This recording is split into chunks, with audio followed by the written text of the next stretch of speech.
Mayor Arya രാജേന്ദ്രനും KSRTC ഡ്രൈവറും തമ്മിലുണ്ടായ തർക്കത്തിലെ സംഭവങ്ങൾ പുനരാവിഷ്കരിക്കാൻ പോലീസ് നടപടിയെടുത്തു. ഡ്രൈവർ യദു ബസ് ഓടിക്കുന്നതിനിടെ ലൈംഗിക ചേഷ്ട കാണിച്ചുവെന്ന മേയറുടെ പരാതി അന്വേഷിക്കുന്നതിൻ്റെ ഭാഗമായാണ് രാത്രിയിലെ പോലീസ് നടപടിയുണ്ടായത്.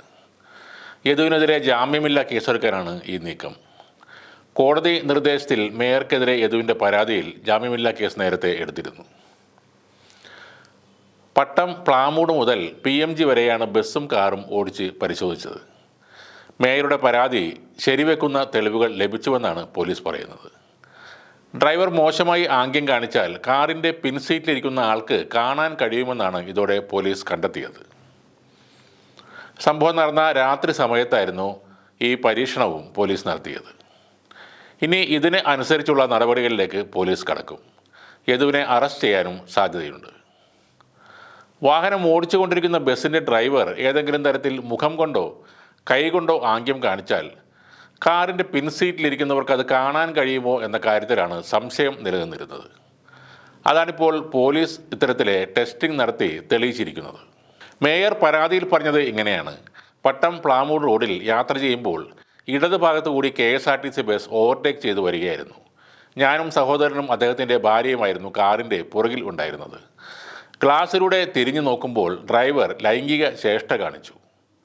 ഒരു സർക്കാർ ഉദ്യോഗസ്ഥൻ ഈ വിധം പെരുമാറിയപ്പോൾ ആശങ്കപ്പെട്ടുപോയി. തുടർന്ന് പാളയത്ത് വെച്ചാണ് KSRTC ബസ്സിലെ ഡ്രൈവറുമായി സംസാരിച്ചത്. വളരെ മോശമായാണ് അദ്ദേഹം അപ്പോഴും പെരുമാറിയത്.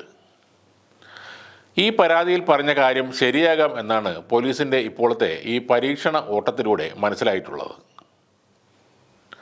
KSRTC ഡ്രൈവർ യദുവിനെതിരെ നൽകിയ പരാതിയിൽ മേയർ ആര്യ രാജേന്ദ്രൻ്റെ രഹസ്യമൊഴിയും രേഖപ്പെടുത്തിയിട്ടുണ്ട്.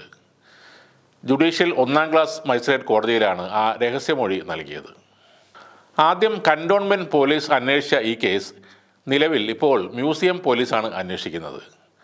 യദു അശ്ലീല ആംഗ്യം കാണിച്ച സ്ഥലം മ്യൂസിയം പോലീസിൻ്റെ പരിധിയിലായിരുന്നു. അതാണ് അതിൻ്റെ കാരണം. കാര്യങ്ങൾ ഇപ്പോൾ നീങ്ങുന്നത് ഡ്രൈവർ യദുവിൻ്റെ അറസ്റ്റിലേക്ക് തന്നെയാണ്. ക്യാമറ ദൃശ്യങ്ങളും മെമ്മറി കാർഡുമൊക്കെ അതിൻ്റെ തുടർച്ചയായിട്ടുള്ള അന്വേഷണത്തിൻ്റെ ഭാഗമായി വരുന്നതേയുള്ളൂ. യദുവിന് മാത്രമല്ല KSRTC ഡിപ്പോയിലെ ATOക്കെതിരെയും നടപടികൾ വരുന്നുണ്ട്. യദു ഓടിച്ചിരുന്ന ആ ബസ്സിൽ സ്പീഡ് ഗവർണറും GPS-ഉം പ്രവർത്തനരഹിതമാണെന്നും ബസ്സിന് പോപ്പുലേഷൻ സർട്ടിഫിക്കറ്റ് ഇല്ലായിരുന്നു എന്നും കണ്ടെത്തിയതിനെ തുടർന്നാണ് ഈ നടപടി. തമ്പാനൂർ ഡിപ്പോയിലെ ATO ബഷീറിനെയാണ് സ്ഥലം മാറ്റാനായി ഒരുങ്ങുന്നത്. മോട്ടോർ വാഹന വകുപ്പിൻ്റെ പരിശോധനയിലാണ് ബസ്സിലെ ഈ ന്യൂനതകൾ കണ്ടെത്തിയത്. സംഭവം വിവാദമായതോടെ KSRTCക്കുണ്ടായ നാണക്കേട് ഒഴിവാക്കാനാണ് ഈ സ്ഥലം മാറ്റം എന്നാണ് പറയുന്നത്.